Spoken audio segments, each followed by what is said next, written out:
And everything that we do in design is so the consumer experience can be the very best. Because I think everything falls from there or comes from that.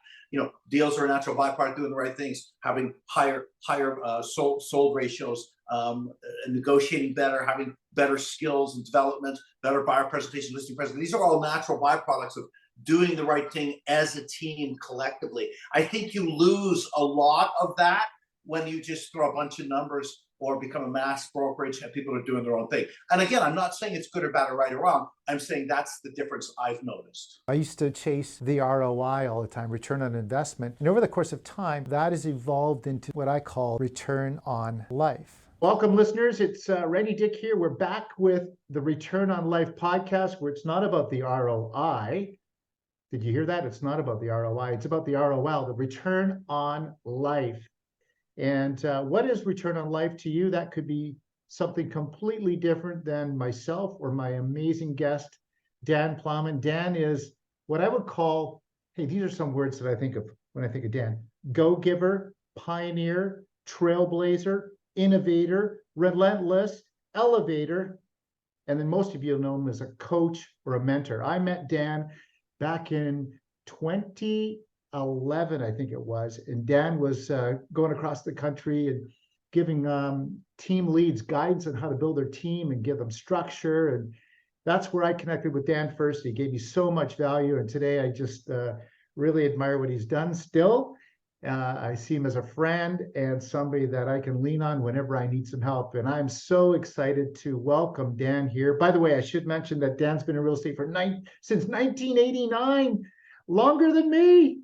I'm 1992, but Dan's got 6 amazing kids, 9 grandchildren, a beautiful wife named Rachel, and of course, he's hanging out at his return on life spot at the lake today. So welcome here, Dan. Thanks for having me, Randy. How are you? Well, I'm doing well, but I'm better when I'm with you. We're all better together. When we're surrounded by great people, we're just better together. So welcome here. Welcome here. When you hear return on life, let's just start there. When you hear return on life, what does that mean to you, Dan? Well, I mean, I think back through, many, many years. At different times it meant different things, but it certainly has a different ring and meaning at 59 years old now than it certainly did years ago. I think when I started in real estate, I'll never forget, I was 25 years old, and a realtor said to me once, "You're only as good as your last deal." And it resonated in a sense that was very different then than it is now. I think then you take some things for granted, at least I did anyway, with regards to time. There's lots of it. And then, I can waste time or take time, or time could take for me. And you've heard me say time bandits before, etc. But definitely a different meaning today, I would say, Randy, without question. I value things very differently today. I guess I'll say it like that. You mentioned time. And time, if you ask somebody at 20, time is a different definition than somebody at 40 or 60 or 80. And my thought on time is that as we age, we start to realize that, gosh, time is running out. And it almost seems like it speeds up because there's just less time on the clock for us as humans. Does that resonate with you? Does that make any sense? Yeah, hey man, I go back a bit further. I remember sitting in, grade 5, grade 6, where my greatest fun of the day was playing, road hockey or basketball after school with my friends. And school didn't end until 3 o'clock. When I started to watch the clock at 2:45 till 3 o'clock, that 15 minutes was the longest 15 minutes I can still remember today. So, but how fast does 15 minutes go now, right? In like an hour, 2 days, a day pops by like nothing. But I can remember staring at that clock in school for that last 15 minutes before the bell rang, and it was forever. That doesn't happen now. You're right. Time does certainly go much faster. Hey, can you share your journey into real estate? 1989, what was happening in Dan's world? What was your mindset? Why real estate? Share a little bit about that journey of entering into real estate. Sure, man. Yeah, I was fortunate at a young age when I was playing basketball at a pretty high level and played provincials, junior, and then I played at a high school a team that we won Toronto's that year. It was pretty cool. We had a great team and great guys. And then I went on to want to go to York University, and that didn't work out as well as I wanted it to because, of course, I wanted to play ball there, etc. And I had offers to play ball in different spots, but I had two kids and I needed to stay and work. And I was working in the summer in the HVAC industry because that's my family's business, was heating and air conditioning. So I just naturally migrated to making monies there. And of course, I got my gas fitters license in the summer and I was, making good money. And then, by the time a summer job came around when I was 19 years old, I was making really good money. I started my own business and heating and air conditioning. And before you knew it, I was 24 years old, had 20 guys working in my HVAC industry and the HVAC business. I said, oh, I'll go back to school later. I'll go back to university later. You never do, of course. But I did get my college certificates that were required for me to have my master's heating license at a very young age in Ontario.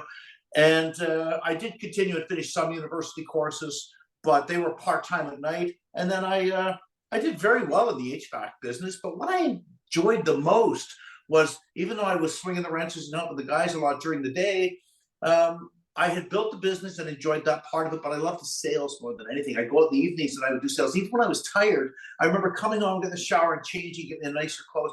Even though I was tired, I actually looked forward to going out and doing sales. So interesting, right? But by 25 years old, I knew I wanted to go into sales. I had purchased a small piece of land outside the city of Toronto for $12,000. Now we're going back to 1980, 88, 89 here. And I remember talking to the realtor on the phone and having to go down to Staples to do the paperwork by fax back in the day. And never met the realtor, talked to him maybe 20 minutes total, Randy, to realize, because I asked him, how do you get paid? Like, how do I pay you? Thanks for helping us, And I had no idea how real estate was done. And he said, oh, no, I get paid from the sellers. I said, do you mind if I ask what you make? What they pay? He said, 10%. That was normal for vacant land and rural properties back then, or for selling trailers. So $1,200 this guy made for talking to me on the phone for 20 minutes. That's all I saw, right? I didn't see the other side. I didn't work with the sellers and everything else. But I remember complaining about this to people and friends and my brother and other people. And we're whining about it. I made $1,200. It blows my mind. I work for a week sometimes to make $1,200. You know what I mean? And anyway, he by the way, back then, $1,200 was a lot of money. So he said to me, and I still think it is, but you know what I mean, relatively speaking to the time. So I said to somebody, and they said, well, why don't you get your real estate license then? Well, then my, receptors open, and I start to notice realtors everywhere. Nicest cars, nicest jewelry. Oh my gosh, they're dressed better than everybody. So I'm getting my real estate license. This is awesome. I think I'll love sales. Sold my HVAC company to my brother, who was a better mechanic anyway than me. And I went into real estate, and I never looked back. Of course, the market, took a dive. Our real estate board was about 2,600 people when I started in November of '89. And I remember my broker saying to me at the time, he said, the day you started is the day the market turned, Plowman. And I was like, wow, that's quite a weight on my shoulders. I'm the reason the market failed. And then rates went 16, 18%. Within 30 months, our board had cut in half for realtor members, like down to 1,300, just right in half. And of course, people were handing their keys back to the bank, power sales everywhere. But that's the market I learned in. I came in for 4 years. I made rookie of the year my first year, but I worked hard. I pushed hard. I'd already established and developed a work ethic. 60, 70, 80-hour work weeks didn't scare me. I also had, at this point now, 3 kids, and I was, there was no turning back, right? So anyway, that's how I started in sales. I realized that was the part of the business I loved the most, and I went into it. And I'm grateful I did, because real estate's great. I love it. Absolutely. And you mentioned that you're running a large team at the HVAC business already. That takes leadership. Then you come to real estate, you become rookie of the year, you've got the work ethic, you're grinding, you're rising above all the others. And then you say, I'm going to build a team. Is that how that worked out? Or you just had so much that you... Randy, you're right. It was a few years later, because I wasn't sure with, regulatory aspects or factors governing our real estate, REBA or RIA, CREA, same as in British, same as any province or any state. It's the same thing. We all have governing bodies. And I wasn't sure yet how to leverage people, technology, marketing, and apply those things but I knew I had an understanding of the business, how business works, right? One of the things I realized very early on in real estate was how many hats that we wear, how many different hats we wear. And I also was very honest and integral in being able to look in the mirror and say, I'm not very good at that or that or that, but I know it needs to be done. I know it's important for the business. So I worked hard. I pushed way too hard, too long when I should have started a business sooner. But it took me a while, about 10 years before I realized, hey, what if I do this? What if I do that? And it started to, once it played out in my head, it was like, okay, here we go. We're going to do this thing, right? So yeah, it did take a little bit, but once it did, I got back to my old self, brother. Right on. And were there any like crucible moments that kind of like tipped you into that? Like, I remember when I started a team, I was just so overwhelmed with the work, the leads, and I was just desperate to find somebody just to alleviate some of that pressure. That was kind of the crucible moment that pushed me into building a team. What was it? Was it just that? Was it, gosh, I see a bigger opportunity here. I want to make more dough. What was it? It was some failure that was happening. Let me explain. I got to 67 deals on my own. And the sweet spot to maintain proper relationships and service clients properly is about 40 to 45. That's what I believe as an individual. And by the way, that means your personal life might be sacrificed a little bit, even with 40 or 45. That's busy, man. That's more than a little bit in a lot of cases. Right. Yeah. And so when I was doing 67, I actually was dropping balls. I hope I can say this, pissing people off. I know that's a little abrasive, but I was. And I remember people were angry with me because I was not, doing what I should be doing or responding as quickly with everyone.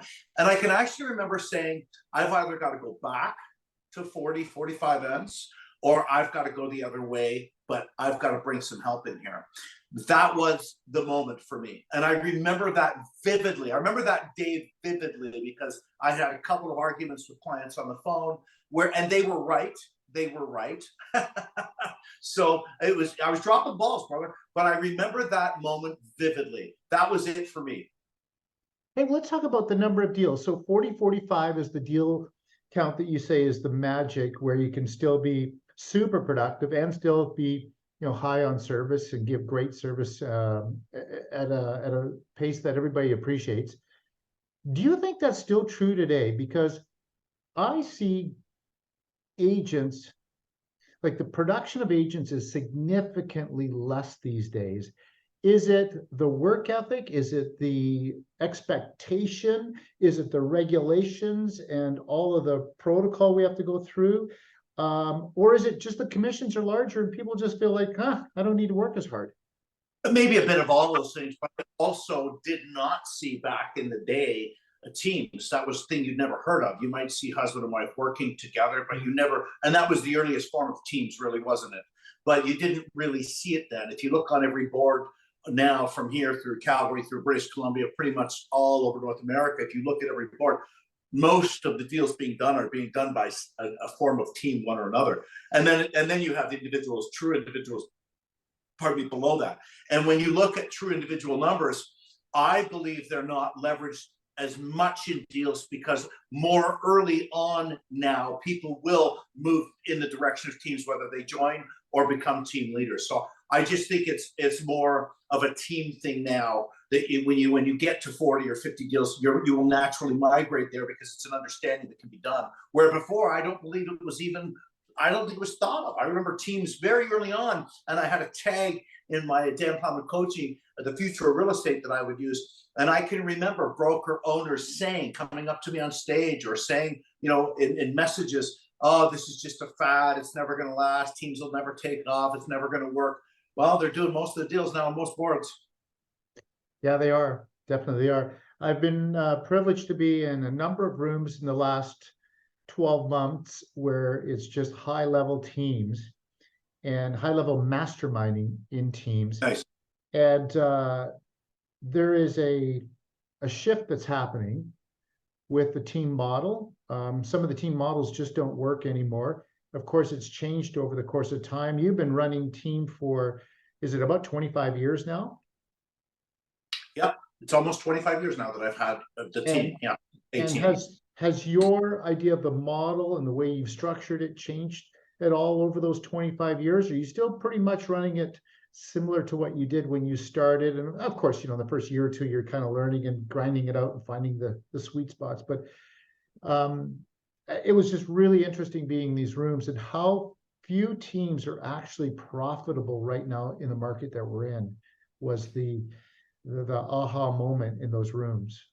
Yeah, so I've watched teams get away from individual growth and development from the team leader to the partner and go down the path more of big branding and a multitude of people, higher splits to attract more, regardless of whether or not it creates a culture of value with regards to a true team concept or not. More of a brokerage, a hybrid brokerage / team, if you will.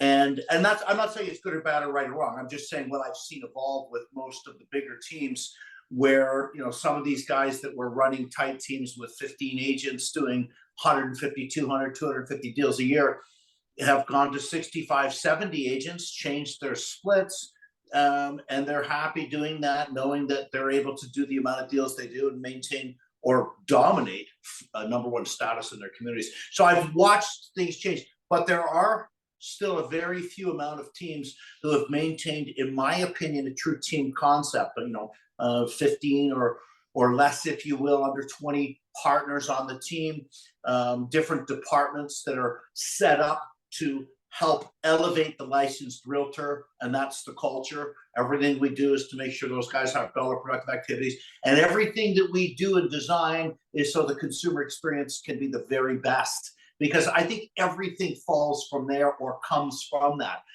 Deals are a natural byproduct, doing the right things, having higher sold ratios, negotiating better, having better skills and development, better buyer presentation, listing presentation. These are all natural byproducts of doing the right thing as a team collectively. I think you lose a lot of that when you just throw a bunch of numbers or become a mass brokerage and people are doing their own thing. And again, I'm not saying it's good or bad or right or wrong. I'm saying that's the difference I've noticed. Mm-hmm, mm-hmm. Well, AI seems to be the topic that is the buzzword, the buzz topic. How do you see AI playing out in real estate? Well, I mean, we cheat with it a bit, with some of the stuff we do. We use it to streamline some of the things that we do. Artificial intelligence, I believe we've yet to see what capable things can come from AI. I wonder if it will tell us what it's going to do and let us know as we can handle or absorb what we're capable of handling. I think maybe that's a better question sometimes. How fast are we going to be able to allow what it's capable of to bring our way? And that, by the way, is a very deep, long conversation, but yet to be seen, brother. I had an expert on AI and real estate visit my office last week, and we did a working session. And I thought I had a bit of an understanding on it. And by the end of the meeting or the working mastermind session, I realized that I still have my training wheels on. And it was a big eye opener. Cool. And I'd love to chat with that person, man. Hook me up. I will do that. Yeah. Phil Stringer's his name, by the way. But for our listeners, if you're looking for somebody that really understands AI and real estate, Phil Stringer, philstringer.com. So a little plug out to Phil. Amazing. Nice. Great story behind him as well. Hey, let's get away from real estate a little bit. Let's talk what makes Dan happy. What is balance life? What makes you just get up in the morning and feel like I am alive? And I know real estate does that for you, and I know doing deals does that for you too, but there's more to Dan than just real estate.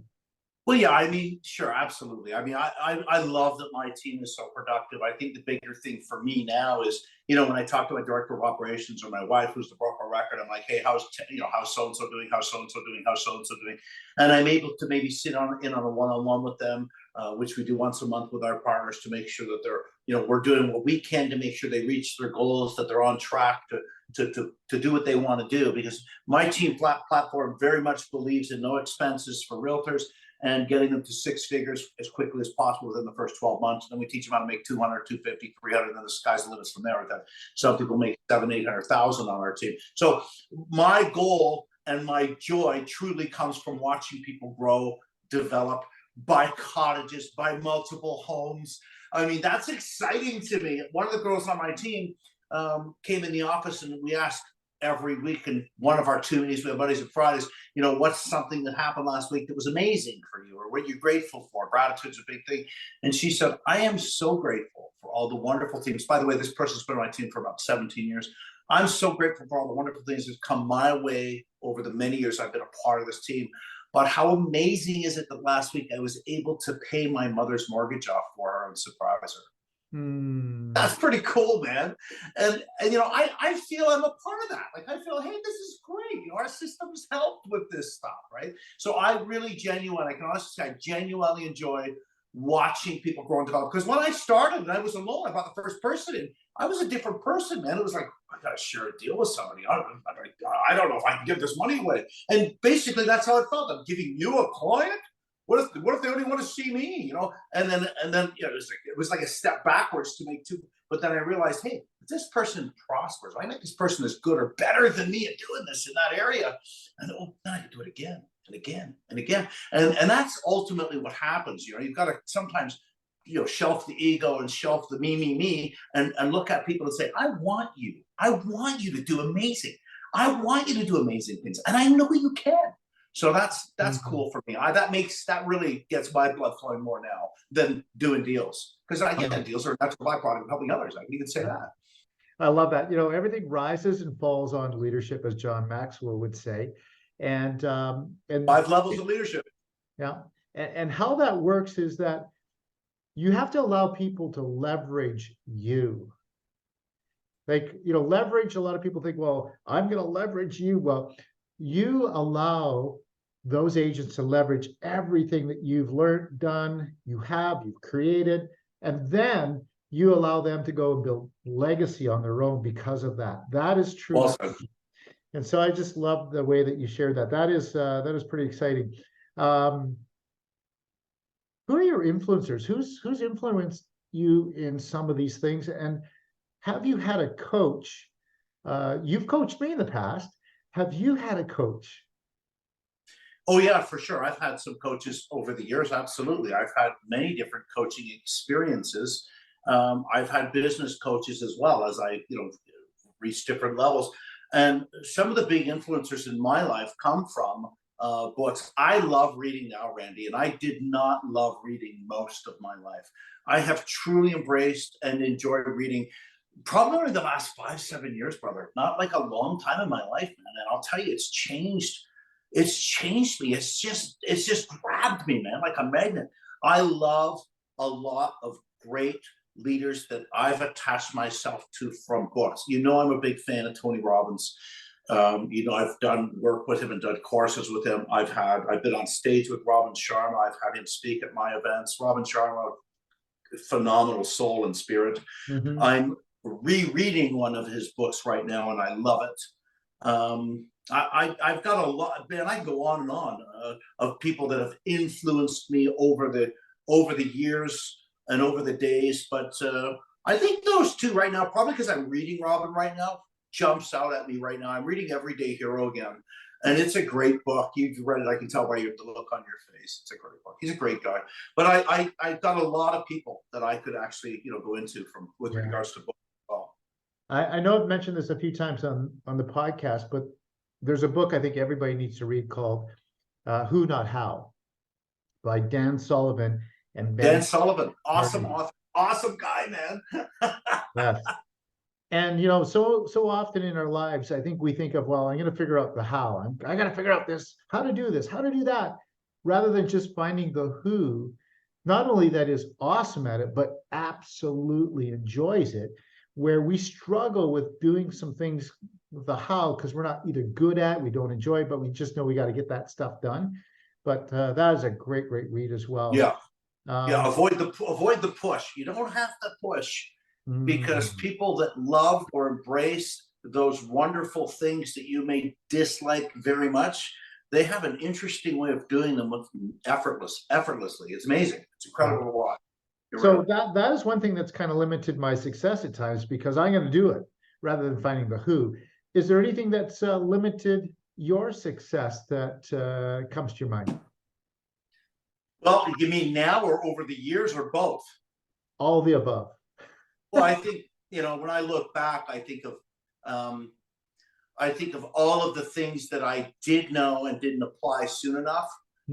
Call it complacency, call it whatever you want. And I think complacency is a massive killer of opportunity in a business where we are not micromanaged. Human nature sets in and allows us to maybe go golfing or put our feet up too many times when we're coasting or getting by. I can go on and on. I've been guilty of that. And, I think one of my biggest unique abilities is that I have this true natural fire in my belly. I've had people say to me 3 o'clock in the afternoon, "Holy cow, man, do you drink a lot of coffee?" I'm like, "No, not since 9:30 this morning. I've only had one." They're like, "Wow, where do you get this energy from?" But the downside of that is when I'm high doing that, which is me by nature, quite often I can have lows, man. People don't see that. So to me, that's been something that I've worked through with regards to understanding what it means to be more in tune with knowing and understanding when I'm feeling down or I'm being complacent. I don't let it stay there. I believe there are things that I've done that have allowed that to not be as up and down in my life. And it's more like this, which I'm grateful for, more balanced, if you will. So, many things, from meditating to reading to just having more time to focus on things. I really schedule time well, Randy. I enjoy things in life. I smell the flowers now. I actually stop and smell the flowers where I would have traipsed right over them before and not seen them. And I know that's metaphorical, but I'm being serious when I say that. So and maybe that's part of getting, maturing and getting older. It's interesting. We mature, we get wiser, if you will. But time goes faster. I'm like, wow, I wish I'd known all this 30 years ago, right? Or been like this then. So true, yeah. I have a buddy that says, I'm wiser, wider, and better. Wiser, wider, older, and better. Funny, man. Yeah.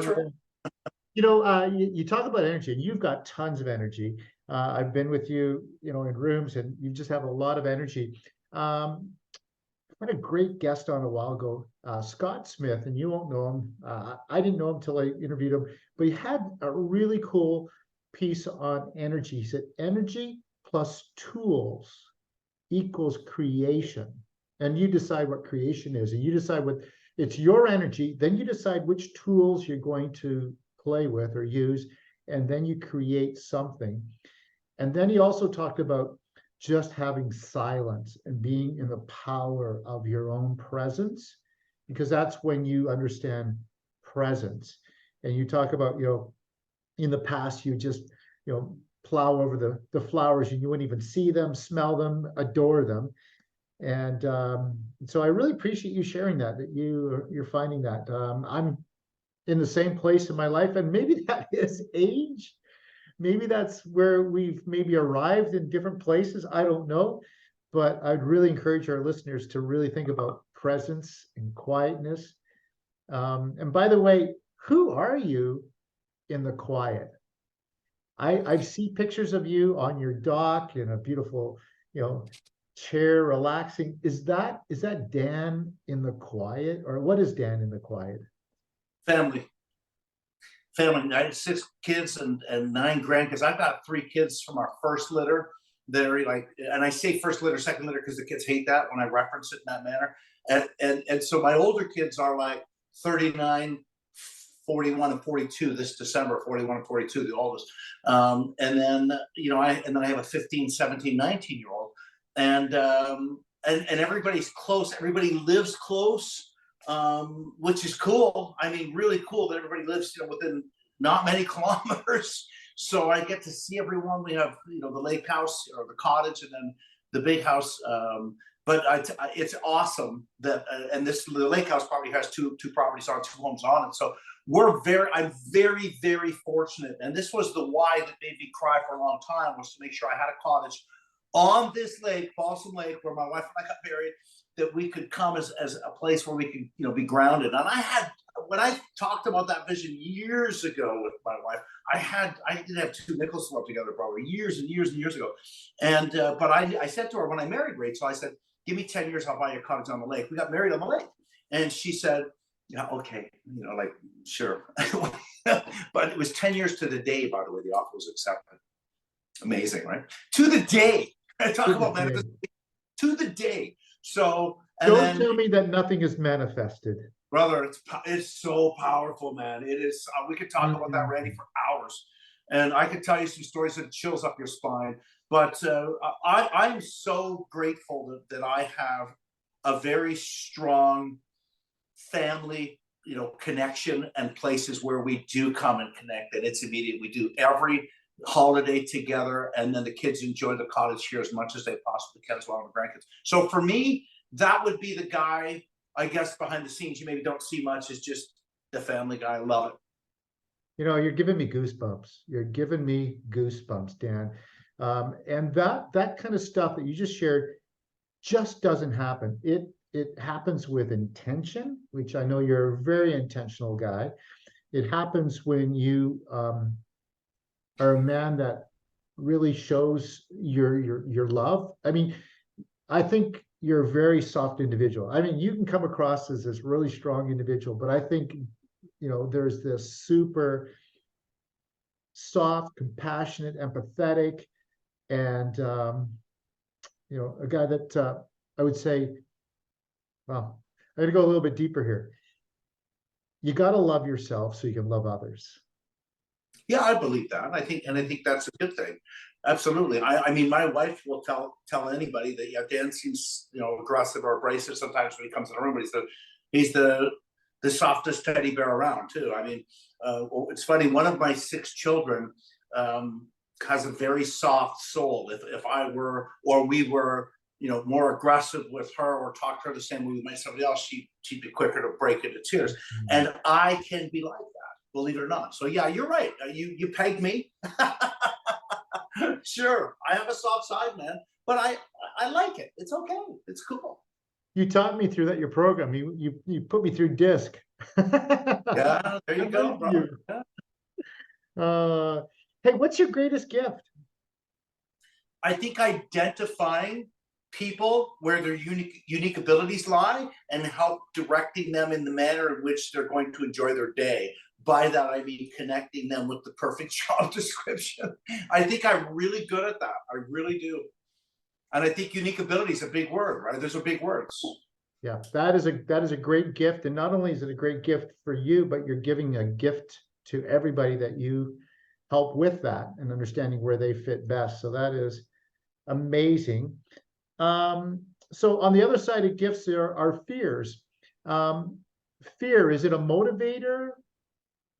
Is it a foe? Is it a friend? What is fear? Or does fear even exist for you? Fear, false evidence appears real. FEAR. What is fear for me? I see fear when I look back in my life, and the things that I feared has been more a motivator than anything. Oh, you're 17, your high school sweetheart's pregnant. Oh my.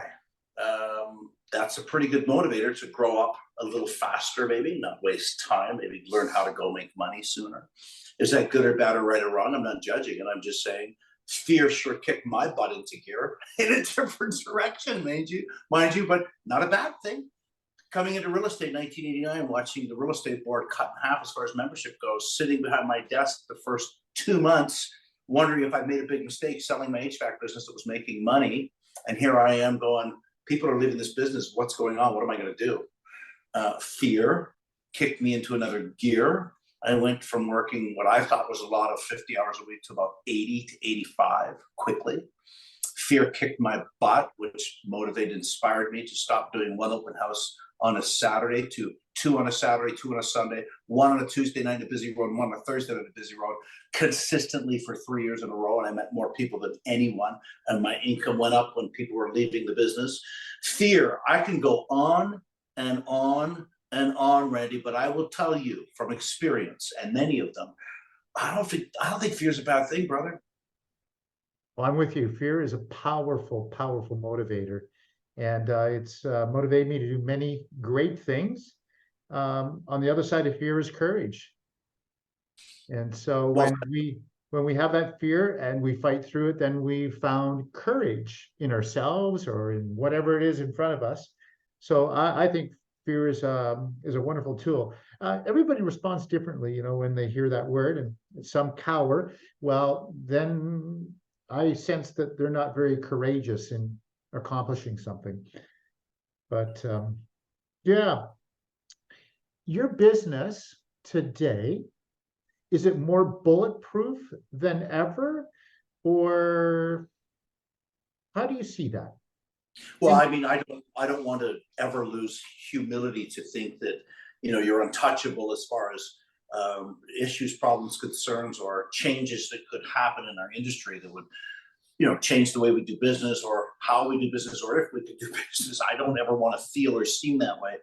I think that the layers that are in place now are deeper and stronger, that allow for a more solidified strength for the corporation. I'll say it in that manner. But I think as leaders, or anybody who owns a business of any sort, should always, you know, stay humble to realize and know that, first of all, be grateful for what you have, if it's even in the beginning stages, or even if you've already built it and you don't plan on doing much more, whatever it is. But no, I don't think that. I think it's important. I'll say it that way. I think it's important to have that view on it. To be humble, be careful, be humble, and never take things for granted. Yeah, that's powerful. Humbleness is an amazing insulator against so many things. And there's a lot of businesses and a lot of business people that have fallen out of that, and they find themselves in a situation where sometimes there's no way out. So I really appreciate that. Business ideas. You've had, I'm sure, many business ideas.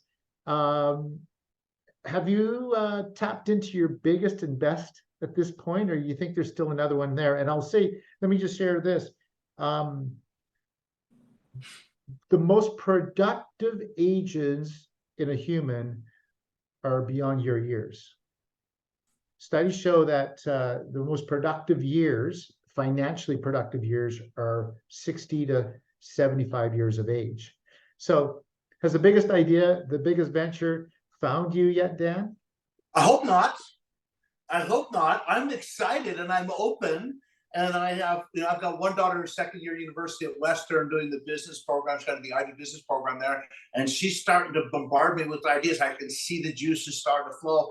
And it's bringing back some of my youthful fun when I talk to her. So that's kind of cool. And 2 more up and coming to university that are both showing interest in business as well. So, I mean, that always helps, and that's always fun.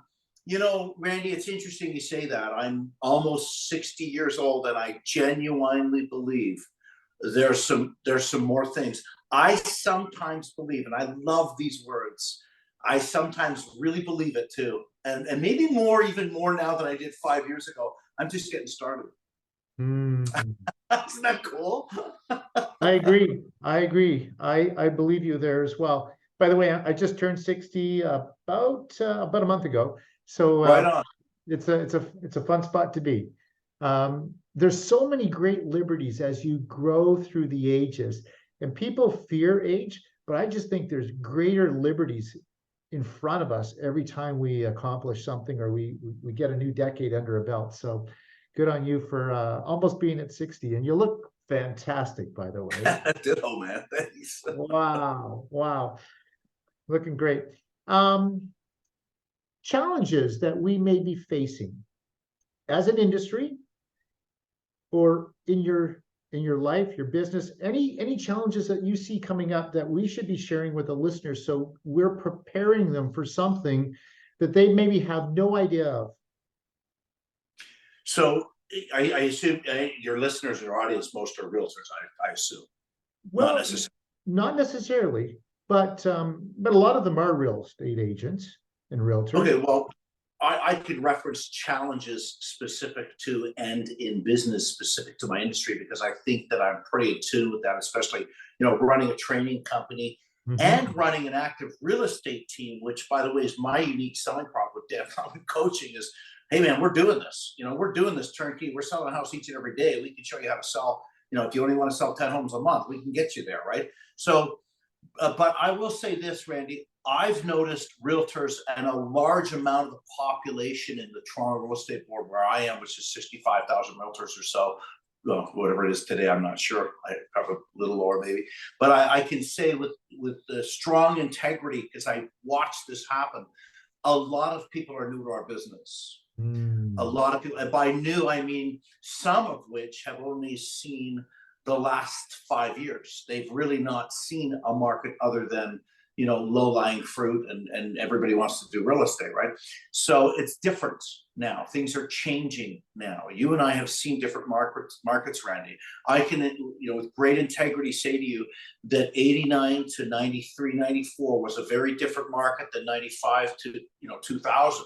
And then I've seen, maybe not to that extreme, probably 3 situations like that where, and there's been other micro flips in there, but we're going through one now that I believe is going to be extreme change. We're already seeing it. The proof is there. It's happening. So what I think people need to do now, especially people that haven't seen these previous markets, they need to understand that things aren't going to work the way they once did, and that's okay. We all know the definition of insanity, doing the same thing over and over again, expecting a different result. That's the definition of insanity.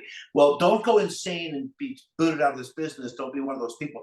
Just change the way you do things. It's interesting. We had a really great meeting at my office with my team, and I said, look, it's funny, in the past few months, the market changed. I get different team members coming to me. I got an idea. I want to door knock. I want to do the Apple Festival. Will you help me set up a blanket and get a logo for the front? Hey, I want to do this. I want to do that. And I'm like, yeah, guys, it's great. I understand that. And they're like flash in the pan usually.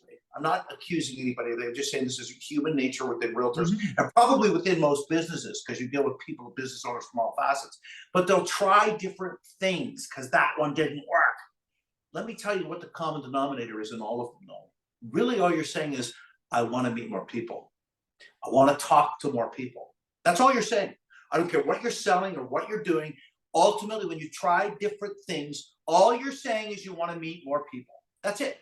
Now, with regards to how you break the ice, what language you use, how you set reciprocity, how you create relationships, and how you get people to actually like you at a higher level, that's some skill development. We can help you with that if you want or need. But don't forget the common denominator. All you're saying is, I want to meet more people. The problem is, very few of us are able to stay the course with any one thing, track its results, input the data, and realize that after 2 hours of prospecting every day, 6 days a week for 90 days, then you have a true, honest paper worth tracking or record worth tracking that'll give you results. One of the girls on my team, fairly new, has been working on the team now for 2 months, and she just finished her training. And for 30 days, she's been on the phone 2 hours every day for 30 days. So I said in the meeting on Monday, I said, the magic you're looking for is in the work you're avoiding. And bang, of course, I push some buttons, right, on some people, right? And she said, well, what if I'm not avoiding the work and I'm actually doing it, but I'm not getting the results? And I said, hang on, whoa, what do you mean? That's great. That's honest. I like that. Talk to me. She said, Dan, I've been prospecting 2 hours a day, 6 days a week for 30 days now. I said, that's awesome. How are you doing? I said, if you sold a house or listed a home, how much money have you made? And I knew the answer was going to be nothing because I already knew. And she said, no. And I said, wow, what a failure. You should stop. Because everybody else stops long before 30 days. By the way, good for you for getting through 30 days. Most people don't last 4 days. And she just went, I said, hey, I'm just playing with you. Listen to me. Let me ask you a question.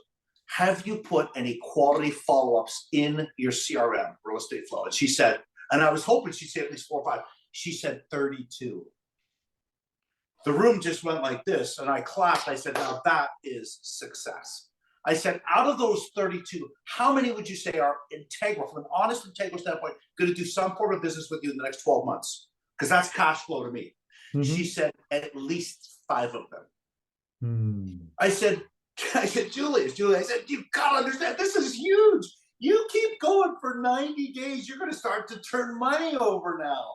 But that's the problem. Most people are looking for quick fixes, Randy, and they just quit too soon, man. 100% agree. I'm doing an event out here in Vancouver, and the whole event is going to be on prospecting, and there's just 20 hits on all different types of prospecting. All I want to do is have the agent in the audience realize that this is their jam, and this is their jam, and just do 1 or 2 of those, and do them for a minimum of 6 months before you evaluate if it's a right or wrong thing to do. Even better, even better. I agree, brother. I'm with you. But we give up way too quickly, way too easily, and our success is, well, it's kind of like the way we play with social media. We're in and out, in and out, in and out, and we never really actually do anything. And that's so much of the problem with prospecting in our business. Well, let's move on. Family's important to you. Friendships, I think, are very important to you. Business partners are very important to you. Success is really in the power of proximity. Is there somebody that you should be naming here? Just give me a shout out that you say, man, I owe a lot to this one person or these 2 people. Besides Randy. Well, I will tell you this. Besides Randy, actually, you know what, Randy, and I shouldn't say this because you just said that, but I will say this. You're an amazing guy. I know you. I've known you for a long, long time. Talk about fantastic leader. I'm so proud to have watched your accomplishments over the years, and thank you for having me here today, by the way. But dude, you're amazing. Yeah, no, I appreciate you. I will tell you this, Randy. I could say with without getting emotional, I hope, my wife. Rachel's an amazing person. She came into my life at a time when I was having a hard time, and yeah, pretty amazing person. I really wonder if any of the successful things that I've enjoyed would have happened at all without her. I could say that with great integrity. And then, of course, as I said, everyday heroes would include sometimes people I just run into, but some great authors I connect with in a book. Like, I read books sometimes, I feel like I know them. I'm like, I gotta meet this person, man. This person's amazing, right? So Tony Robbins has always had a huge influence in my life. I've years and years ago, I was affiliated with a church group growing up, having been born into that. And I had some great church leaders in my life. Mel Svensson, who was a coach of mine, he played for the U.S. Olympic basketball team going way back, but he coached me basketball one year. Great guy, phenomenal guy who just loved helping people, and I mean on and off the court, man. This guy was dedicated. A great coach isn't somebody that blow the whistle and tell you how to move. A great coach helps you understand what it means to move as a human being as you're developing and growing as a teenager. That's pretty amazing to me. And I went on and was fortunate to take on roles in high school coaching different teams across around the GTA, and then at an OCAA level, which is a paid level, college level. I was able to take on coaching position for senior men's university team, and I was so happy to give back. It's a big commitment, by the way, brother. But yeah, some of the coaches, some of my leaders, some mentors, but big shout out to my wife. And this is not just because I know she'll probably see this. I genuinely mean that. I know you do, and behind every great man is a better woman. I believe that. I have to say the same about my world, my business. Everything that I am is because I've got an amazing, amazing wife named Jolene. We've been married 36 years. We've met 38 years. We look Awesome. at the parking lot at each other in a college parking lot, and we got locked eyes, and we talk about manifestation and vibration and frequency. And when you know. Amazing. Love it. I love it. I will say also, Randy, my parents have been steadfast and true together. 173 years or whatever it is now, they say sometimes to each other. No, but seriously, a long time. And happy, 60 plus years together. They're in their 80s and they're, that's amazing, right? That's pretty powerful too. And it's funny you say behind every successful man is a great woman. I'm in a household with 3 daughters for my wife, and often her mom's over, and they'll tell me behind every great woman is a great mom as well. They'll say it like that too, right? So no, I'm very fortunate. I'm very, very fortunate, and I love hearing how long you've connected with and been with your wife. That's so cool. That's pretty cool, man. Thank you. Yeah. And of course, it's never easy. Life is never easy. Relationships are never easy, but they're all well worth it. So yeah. Easy is no fun. Easy is no fun. That's true. That is true. Easy gets boring. Well, this has been really, really awesome. Is there something else that you'd like to share about return on life, your business, your life, your family? Is there something else you'd like to do before we kind of round it up here with some speed round? Well, the only thing I would add would be, we jumped into greater depth as a team when I brought up the magic you're looking for is in the work you're avoiding. And I went on to say, stop complaining about the results you didn't get from the work you didn't put in. The only way to become more successful than most people is by doing the work that most people aren't willing to do. And it just ties into that abbreviated statement that I made, the magic you're looking for is in the work you're avoiding. And I say that because it goes back to a couple of things you've asked as we've spoke over the last hour now, specifically to, what do people need to do or differently? And I believe the difference is understanding that people would reach out to us more, that would, a low-lying fruit, or wanted to do business. That doesn't mean there aren't people who still want to do business. You need to find them. And if that means prospecting in any aspect, which you and I have covered and talked about briefly, make it part of your everyday. Make it part of your everyday routine. And if you don't like prospecting, I don't care. I can tell you it matters. It matters. And by that, I mean, discipline yourself to do 45 minutes uninterrupted, get your phone up and call people, connect. Try warm calls, don't do cold calls. There's many things you can do to warm call. You just list of souls. In any business, there's many warm calls available to you as opposed to cold. And have purpose in your language that's not about you, but it's about them. And we do scripts, we run scripts, we help people get results. I remember years ago, Mike Ferry said when I sat in the front row of one of his seminars years and years ago, brother, like 1990, and he said, you gotta call people. And he said, I don't care how you call. Here's the phone book. By the way, a phone book's a list or a directory of everybody's names and phone numbers for those who don't know that. And he said, just start calling people and don't stop. And you do that for 4 hours a day. And he had a very canned approach. Here's the language. Listen, are you thinking of buying or selling real estate? Is there anything I can help you with? I work at such and such office and we sell homes. And it was pretty simple. It was just a canned approach, get to the point. And he said, because I track everything for every 100 people that I connect with, I'm going to get a lead, one lead. So, and then, but agents give up because they get hung up on it, or people swear at them. You learn a whole new vocabulary of swear words when you're prospecting, right? Especially cold calling back then. That's why I think warm calling is better. But he said this, and I thought, okay, that's kind of cool. But then he went on to joke with somebody. He said, I don't like people when they swear at me. He said, oh, I love those. He said, those are the ones that hang up on me quicker. They don't waste my time. And that gets me closer to that 1 100, 99, 98, 97. Those are my favorites, he said.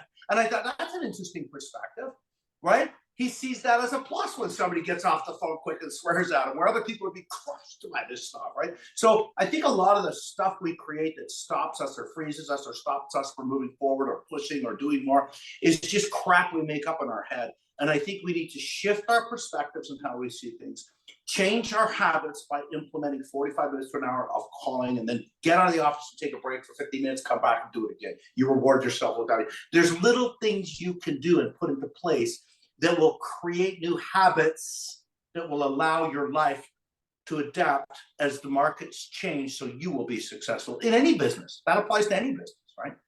And then return on life enters, not just the ROI. Well, Randy, I agree. I mean, we're not doing business for business. We're doing business for a better life. And let's not forget that, right? So well said. Yeah. Okay, well done. Let's finish off with a bit of a speed round here. Oh, So fine dining, takeout, home cooked meal, or Uber Eats? home cooked meal. Home cooked meal. My wife's a phenomenal cook, brother. That's an Mm. easy one for me. Where's my invite? Okay, open door for you anytime. I will pick you up at the airport, brother. You know I love you, man. Go on. Right on. What do you do to let your hair down besides be at the lake and make maple syrup and smoke fish? We love to boat, and I still love my jet ski. I love it. Mm. Rachel and I take off on the jet skis. We live in the Lake House Pilot. We move in here July, August. I think you know that, Yes. and we love it. We literally immerse ourselves here, and we'll cross the lake to her mom's place or her brother's on the same lake. In the mornings, we'll have coffee with them, and so it's kind of cool. We can do that. If the lake's calm. I also love snowmobiling. Awesome. Speed. Speed is everything. Yeah, a little Favorite bit. band? What do you like? Piper. What do you like to listen to? What's your favorite band? Well, that's interesting. I'm very, I think, diversified somewhat, but I will tell you my mainstream of enjoyment would probably be Eagles, Supertramp, Zeppelin, Elton John, Billy Joel. There, I'll give you a few. Awesome. Old school. I love it. Love it. Text, talk, or in person? I would in person for sure. In person for sure. Oh yeah, absolutely. But text talk, I prefer to. I call somebody before I text them. But in person, even more so. Yeah. Sorry, I didn't know that question was coming. That's awesome. Yeah. Oh, right on. And Audible or book? Book, hard copy, Mm. hard cover. Yeah, I just I met Ed Milet recently, and I had his book with me. And in the front of the book, I always, if I see something that I just absolutely love in the book, I go to the front of the book and I write down the page number.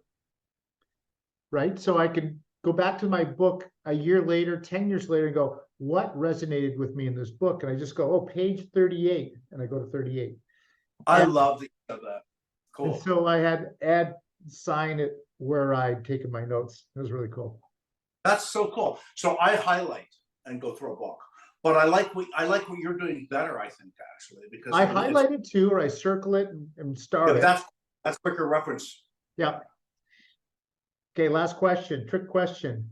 If you were a scratch and sniff sticker, and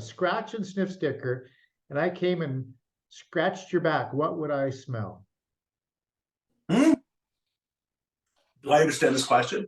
If I were a scratch and sniff sticker and I came and I scratched you, what would I smell? What would be the aroma? I'll give you a little time to think about it. I love being at the beach. My wife and I are beach people. I would have the smell of sea breeze and a pina colada. Okay, brother, I like that. Okay, I can answer in that way. Because yeah, okay, that's cool. I got you. Because Tom Ford is one of the colognes I like. I was going to say that, but I would say now, looking out as I look over the lot here, the front lot that faces the water, the cottage, you'd smell leaves right now, brother. You'd smell autumn. I'm hoping after this, and I go on a little fish here out in the lake, that you're going to smell some fish. But you gotta catch them first, right? So I guess it depends on the time of year because the reference that you just made with regards to the beach, the pina colada, I love it. We have a private beach here on the property as well. But even in the winter, when I'm stopped out in the middle of the lake on a crisp winter day and the sun is shining and just glistens off the snow, there's a certain smell in the air for every season. It's one of the reasons I absolutely love the climate that we live in here in Ontario. I love the 4 seasons. So I guess, brother, it would depend on the time of year that you were sniffing my back. I'll say it like that. Great answer. Great answer. Dan, I want to thank you so much for being an amazing guest on Return on Life podcast. It is all about return on life, and I know that you live it large. So thank you for being a guest. Really appreciate you and just wish you much, much success in chasing whatever you're chasing. Thanks, Randy. Thanks for having me. Thank you. Take care. See you, brother.